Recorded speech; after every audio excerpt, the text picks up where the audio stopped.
বন্ধুরা, এই আমি রান্না বান্না করব জোগাড় করে নিয়েছি।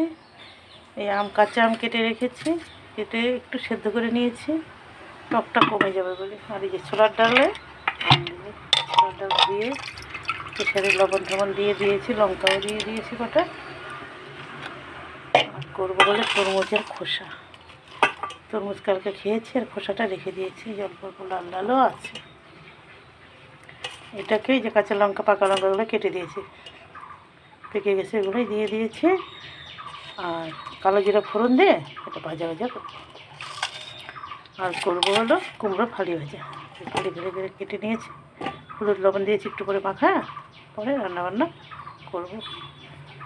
তোমরা এইভাবে খাবা তরমুজের খোসা, কুমড়ো ফালি এরকম করে ভাজা করবা, দেখবে ভালো লাগবে খেতে।